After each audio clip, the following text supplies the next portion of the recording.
নমস্কাৰ অন্য এটা ভিডিঅ'লৈ আপোনালোকক স্বাগতম জনাইছোঁ মোৰ ইউটিউব চেনেললৈ। প্ৰকৃতি মুক্ত আকাশৰ তলত মই আৰু ভেচেলি আইতা।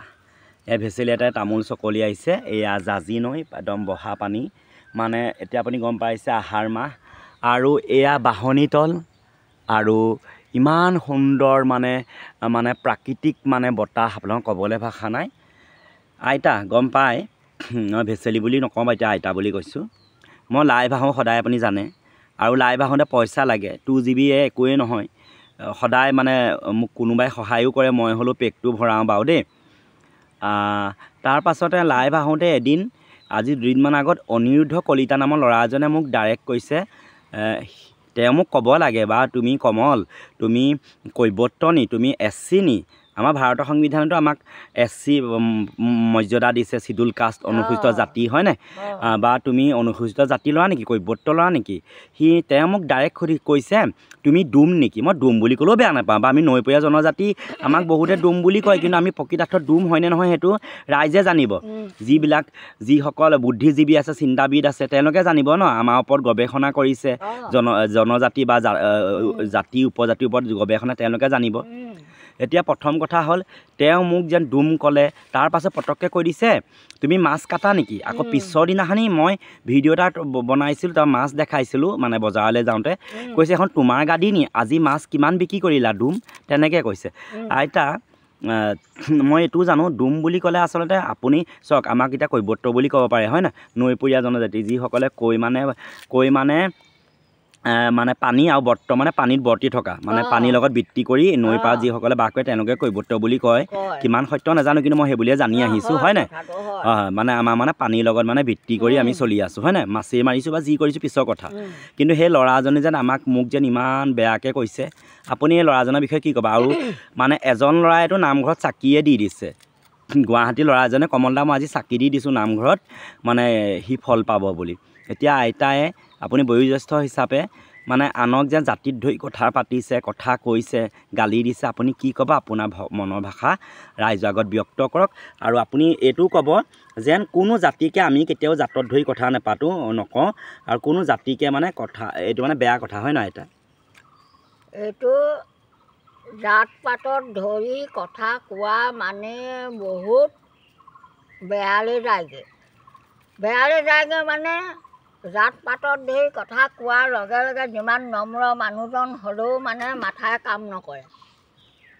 আমাৰ বয়স হ'ল, এতিয়া আমি বয়সস্থ মানুহ, কিন্তু আমাৰ এতিয়া ইমান বয়স হ'লহি যদিও আমি কোনো জাতিক আমি প্ৰকাশ কৰি আমুক জাতি বুলিয়ে আমি কোনোদিন আমি কথা কোৱা নাই। আৰু আমাক জাতিত ধৰি কথা ক'লেও আমি বহুত দুখ পাওঁ, আৰু আমাৰ বহুত মাথাত ধৰে। কাৰণ এইটো একেবাৰে বেয়া বুলিও, একেবাৰে বেয়া কথা হৈছে জাতিক ধৰি। ডুমৰ ভাগ আছে। ডুম বুলিও যে এটাই সকলোৱে যে ডুম হ'ব সেইটো নহয়, ডুমৰ ভিতৰতো 3টা জাত আছে। মই এনেই মাজতে এটা কথা কৈছোঁ আইতা, কি ডুম মানুহ নহয় নেকি? ডুম মানুহেই। তেওঁলোকৰ অন্তৰত ভগৱান নাই নেকি? তেওঁলোকৰ আত্মা পৰমাত্মা আছে নাই? চবকে এক ঈশ্বৰৰ সকলো সন্তান, এক ভগৱানেই। লাগিলে মুছলমানেই হওক, হিন্দুৱেই হওক, শিখ, চাই, যিয়ে জৈন, যিয়ে হওক, হয় নহয়? এটা খ্ৰীষ্টিয়ান হওক, চবটো নেদেখাজনে স্বজন কৰিছে। চব এক ঈশ্বৰৰ সন্তান, এজন ঈশ্বৰেই সমস্তকে স্বজন কৰিছে, পালনো কৰিছে সেইদৰে। গতিকে সকলোকে কাটিলে সকলোৱে গাত তেজেই ওলাব, তাত কিন্তু পুজ নোলায়। সকলো গাতে তেজ ৰঙাই ওলাব, বগা তেজ কাৰো গাত নোলায়। গতিকে জাতত ধৰি কথা কোৱাটো বহুত বেয়া কথা। সুধিব লাগে ভালকৈ, বোলে তুমি বা আপুনি AC নে, চিডুল নে ট্ৰাইবেল? তেনেকৈ আমাৰ যদি শিক্ষা নাই, আমি আনক কোৱা শুনিছোঁ, তেনেকৈ কথা সুধিলে ভদ্ৰ হিচাপে কথা সুধিব লাগে, পাতিব লাগে। মানুহৰ তেতিয়া কোনো অপৰাধ নাই। ডুম বুলি স্পষ্টকৈ প্ৰকাশ কৰিব নালাগে। ডোমৰ ভিতৰতো 3টা জাত আছে। এটা জাত আছে হালোৱা, এটা জাত আছে জালুৱা, আৰু এটা জাত আছে বেপাৰ বাণিজ্য কৰা। ভাগ আছে ইয়াত। মাছ কাটিলে চব জাতিয়ে আজিকালি জেনেৰেল কাষ্টৰ মানুহেও আজিকালি মাছ কাটিবলৈ ধৰিলে। ফিচাৰী খানি মাছ জীয়াই নিজে দগাপালা ধৰি বেপাৰীক মাছ দিবলৈ ধৰিলে। তেতিয়াহ'লে আজিকালি সেইবিলাক কোনো জাতিৰ লগত কথা নাই। মাছ সকলোৱে আজিকালি মাছ বেপাৰ কৰিছে, ব্ৰইলাৰ কাৰবাৰ কৰিছে। ধন লাগে। আজিৰ যুগটো হ'ল ধনতন্ত্ৰ। ধন নহ'লে মানুহ চলিব নোৱাৰে। গতিকে ধনৰ লগত লাগি বিভিন্ন কাৰবাৰ কৰিছে। জাতিৰ লগত কথা নাই। আজি ডোম মানুহে মাছটো, ডাঙৰ মাছটো যিটো টাইপত মাছটো কাটি দিব, আন বেলেগ জাতিয়ে সেই মাছটো তেনেকৈ সেইটো টাইপত কাটিব নোৱাৰে কেতিয়াও, কাৰো সাধ্য নাই। আৰু সেই ডাঙৰ মাছ এটা যদি নদীত পায়, সেই মাছটো কেনেকৈ ধৰি আনিব লাগিব তাক পানীৰ পৰা, এই কথাটো সকলোৱে নাজানে। জনাইহে জানিব। কিন্তু ডাঙৰ মাছটো হাতত তুলিও সি হাতৰ পৰা গুচি যাবলৈও আছে। গতিকে মানুহ আজি এই জাতিত ধৰি উল্লেখ কৰাটোৱেই বহুত বেয়া কথা। আমাৰ ইয়াৰ ওচৰতে এখন সত্ৰ আছে। আজি বহুত বছৰৰ কথা এইটো। বহুত বছৰ মানে প্ৰায় 50 বছৰমানৰে কথা এইটো। আমাৰ ইয়াৰ সত্ৰৰ এজন গোসাঁই এই দাঁতি নদীতে পৰি মৃত্যু হৈছিলে। আমাৰ এখন গাঁৱৰ মানুহে আপোনাৰ ৰাতি দিন কৰি নাও লৈ সেই ডেড বডি বিচাৰি 9 দিনৰ মূৰত গেলি পচি আদায় হ'ল। 9 দিনৰ মূৰত ডেড বডি বুটলি আনিছে। ক'ত পালেগৈ? বনাই জুৰীয়া ডুবি বুলি কয়। বনাই জুৰীয়া ডুবি বুলি কয়। জুৰীয়া ডুবি মানে পাই আনিলেগৈ। ঘূৰি আছিলে বস্তুটো। চকু নাই, নখ নাই, মানে চব মাছে খালে। মাত্ৰ মানে সজাটো লৈ আহিছে আৰু গোন্ধত মানে মানুহ গাড়ীত লৈ আহিছে। গোন্ধত মানুহ মানে থাকিব পৰা নাই। ইমান দামী দামী চেণ্ট সানিছে, ছটিয়াইছে, দামী দামী ধূপ জ্বলাইছে। কুকুৰে বেলেগ আমনি দিছে আপোনাক। ধূপ জ্বলাইছে, তদুপৰিও মানে গোন্ধ শেষ কৰিব পৰা নাই। জাতিত মহন্ত কিন্তু কৈৱৰ্তয়ে 9 দিনকৈ ৰাতিক দিন কৰি কৈৱৰ্ত মানুহে নাও লৈ ডেড বডি বুটলি আনিছে। তাৰ সত্ৰত মানে চমজাই দিলেহি, সৎকাৰ কৰিলে। যেতিয়া শ্ৰাদ্ধ হ'ল, 2খন ৰভা দিছে। তেখেতসকলৰ মহন্তসকলৰ কাৰণে বেলেগ এখন ৰাভা, আৰু আমাৰ মানুহখিনিৰ কাৰণে বেলেগ এখন ৰভা দি কাজ কৰ্ম কৰিলে। কৰাৰ পাছত সেই মহন্তই আমাৰ জাতিটোক নিন্দা কৰি গোবৰ পানী ছটিয়াইছিলে। গোবৰ পানী ছটিয়াইছিলে তাত। গোবৰ পানী কেলৈ ছটিয়াইছিলে? এইটো বেলেগ জাতিৰ মানুহে ইয়াত মানে আমাৰ সত্ৰত সোমাই এতিয়া কৰ্ম খালেহি। আমাৰ সত্ৰ অপবিত্ৰ হ'ল। কৃষ্ণ। কিন্তু মৃতদেহটো কিন্তু বিচাৰি কষ্ট কৰি দিলে। মৃতদেহটো কিন্তু কোন জাতিয়ে বুটলি আনি দিলেহি 9 দিনৰ মূৰত, সেইটো বিচাৰ নকৰিলে।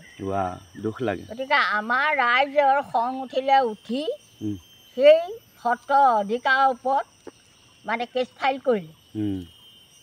কৰিলে। আমাক জাতি নিন্দা কৰিছে বুলি। কিন্তু বুঢ়া অধিকাৰক ইয়াৰ পৰা লৈ গ'ল পুলিচে লৈ গ'ল। সোধপোছ কৰিলেগৈ। যে জাতি আপুনি এজন সত্ৰৰ আপুনি বুঢ়া অধিকাৰ আপুনি এখন সত্ৰ চলাই আছে কিন্তু আজিও আপুনি নাজানেনে জাতিক নিন্দা কৰা মানে কথাটো কিমান বিপৰীত হয়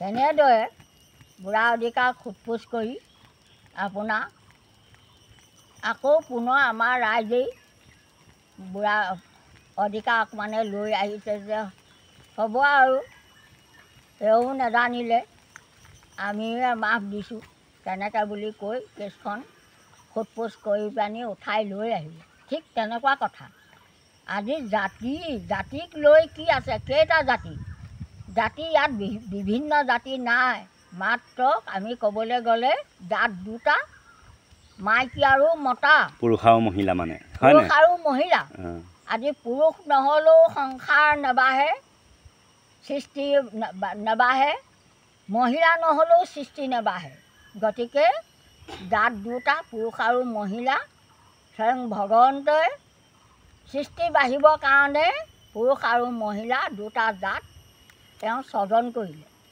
ইয়াত বেলেগ জাতি বুলিবলৈ নাই নহয় এইটো কথা কিন্তু বহুত বেয়ালৈ গৈছেগৈ বেয়া কথা হৈছে আমাৰ ফালৰ পৰা আমি কৈছোঁ আমাৰ শিক্ষা নাই কিন্তু বহুত বেয়া কথা মোকনো তেনেকৈ ক'বলৈ কি দৰকাৰ হয় নাই আজি এতিয়া ভূপেন হাজৰিকাক ক'ব পাৰিলেহেঁতেন আজি বৰষাৰাণীৰ বিষয়ে ক'ব পাৰিব তেওঁলোকতো আমাৰ কৈৱৰ্ত হয় ভূপেন হাজৰিকা আজি সতী ৰাধিকাক ক'ব পাৰিব সতী ৰাধিকা কৈৱৰ্ত জীয়াৰী ভৱেন্দ্ৰনাথ শইকীয়া কৈৱৰ্ত তেতিয়াহ'লে আজি সতী ৰাধিকাই কৈৱৰ্ত কুলত জন্ম লৈ সতী ৰাধিকাই আজি সতীত্ব প্ৰমাণ শংকৰ গুৰুৰ লগত সতীত্ব তেওঁ গুণ গৰিমা দেখুৱাই থৈ গ'ল গোসানী আছিলে ব্ৰাহ্মণানী আছিলে কলিতানী আছিলে কোচ আছিলে ভূঞা আছিলে শংকৰ গুৰুৰ লগত জীয়াৰী বোৱাৰীও আছিলে তেনেকেই মানে মহন্ত আছিলে ব্ৰাহ্মণানী আছিলে কলিতানী আছিলে কোচ আছিলে তিনিটা কাঠিয়ে সদা পৰহত কোনো এগৰাকীয়ে পানী আনিব নোৱাৰিলে আজি কৈৱৰ্ত কুলত জন্ম লোৱা সতী ৰাধিকা তেওঁ তিনিটা কাঠিয়ে পলহত পানী আনি টেম্পৰানী দান বন্ধ কৰিছিলে তেতিয়াহ'লে কৈৱৰ্ত কুলতে মহান সতী জন্ম হ'ল আকৌ শংকৰদেৱৰ মাক সত্যসন্ধা ঢুকোৱাৰ পিছত খেৰখুটিয়ে যেতিয়া ডাঙৰ কৰিলে তেতিয়া কৈৱৰ্ত কুলৰ সেই কাম কৰা বন কৰা মানুহগৰাকী গাখীৰ খায়ে শংকৰদেৱ ডেকা ডাঙৰ হ'ল সেই কথাটো এতিয়া ৰাইজে জানে জানো আমাৰ কৈৱৰ্ত মহিলাই আছিলে তেওঁ হয় নাই সান্দৰী নে কি আছিল নামটো মই পাহৰি গৈছোঁ ৰাইজ মই পিছত আপোনালোকক সঠিকটো জনাম গতিকে সান্দৰী আই নে কি আছিলে নামটো মই পাহৰি গৈছোঁ আইতা তামোল অকণো দিয়ক কাটক এইবিলাক কথা মোৰ দুখ লগা মোক কোনোবাই ডুম বুলি কয় কৈৱৰ্ত বুলি কয় মোৰ এইবোৰ নাই আইতা মই একো বেয়া নাপাওঁ কিন্তু যেন বহুতে কয় এই তহঁতৰ মুখবোৰ চোকা আমুক তামুক মুখ কেৱল আমাৰ কৈৱৰ্ত জাতি মানুহখিনিহে চোকা নেকি বেলেগে দি দনহাই কাজিয়া নকৰে আইতা আমাৰ অকল কৈৱৰ্ত মানুহে বহুত সংযমৰ ভিতৰত কথা কয় সংযম ৰাখি কথা কয় হয় মুখ চোকা কিন্তু দেখিছোঁ আমি বহুত দেখিছোঁ কিন্তু আমাক কৈৱৰ্ত মানুহত থাকি অইন জাতিবিলাকৰ মুখবিলাক বেছি চোকা দেখিছোঁ কিন্তু আমাক কয় আকৌ মোকেই বহুতে সেইটো কথা কেতিয়াও হ'ব নোৱাৰে ভদ্ৰতা চিনি নাপায় অন্য জাতিৰ মানুহে মই ইমানকৈ কৈছোঁ ভদ্ৰতা চিনি নাপায় যেতিয়া তেওঁবিলাকে কাজিয়া কৰে আমি নিজেই স্বয়ং নিজৰ চকুৰে আমি কাণেৰে শুনিছোঁ এইবিলাক নানান ধৰণৰ অত্যাচাৰী মানে বাক্য প্ৰয়োগ কৰি পিনি কাজিয়া কৰে অকল কৈৱৰ্ত জাতিয়ে বোলে বেয়া হিচাপে বাক্য কৰি কাজিয়া কৰে সেইটো কথা নহয় যুক্তিত কাজিয়া লাগিবই লাগিব সেইটোৱে কথা যুক্তিত যাবই লাগিব ন যুক্তিত যাব লাগিব বেযুক্তিত তাত কৈৱৰ্ত বা বেলেগ জাতি বুলি কথা নাথাকে নহয় কথা নাথাকে কাজিয়া লগা তো কাজিয়া নেদেখা নহয় আমাৰ জাতিটোত থাকি বহুত আমি বেলেগ বেলেগ কাজিয়া দেখিছোঁ বেলেগ বেলেগ ঘটনা দেখিছোঁ আমাৰ মানুহখিনিয়ে অকল বোলে মুখ চোকা নহয় আমিও লাগোঁ আমি কি কাজিয়া নালাগো নেকি? আমি যুক্তিত লাগো। বেযুক্তিত আমি কাজিয়া কৰিবলৈ নাযাওঁ মানুহৰ লগত। আমি নিজে জুকিয়াই চাম মোৰ গাত দুখ নে নিদিওঁ। আমি নিজৰ গাত দুখ হ'লে মানে আমি মনে মনে থাকিম, আৰু দুখ নহ'লে আমি লাগি যাম। কাটিবলৈও আছে, কাটি দিম। আমি যুক্তিত পৰিলে কাটি দিম। আমাৰ তেনেকুৱাবিলাক বিচাৰ বিবেচনা। এজনী আপোনাক সাতঘাত হোৱাইগনী হয়। কাপোৰ ফালি খাই খাই কৰিছোঁ, খাই খাই কৰিছোঁ। এতিয়া মোক বহুতে কি কৈছে গম পায়, আপুনি কেছেই কৰি দিয়ক, জাতি কত কেছ দিয়ক। নিদিওঁ, কেছো নিদিওঁ। মই গোঁসাইখন ধূপ চাকিও নজ্বলাওঁ, অন্তৰ পৰা যি দিছোঁ সেয়াই হ'ব। সেই পাত সৰে বৰ বহুত ডাঙৰ স। অন্তৰ পৰা দিয়া ন। মানুহে অন্তৰ পৰা যেতিয়া দুখ পায়, অন্তৰ পৰা ভাবি এটা বাক্য ক'ব, সেই শৰপাততকৈ আৰু ডাঙৰ শৰ নাই আৰু। সেই পাতে বহুত ডাঙৰ শৰ, কিন্তু ইয়াৰ বিচাৰ কৰিব সময় আছে। সময়মতে ইয়াৰ বিচাৰ হৈ যাব।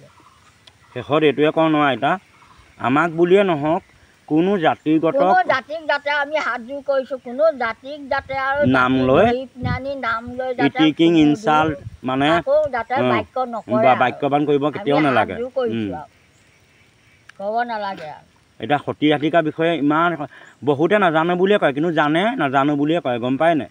নাজানো বুলি ক'লে মানে কি হ'ব, আজিকালি নজনা মানুহ নাই। আজিকালি সৰু সৰু ল'ৰা ছোৱালীয়েও জানে সত্ৰাধিকাৰ বিষয়ে।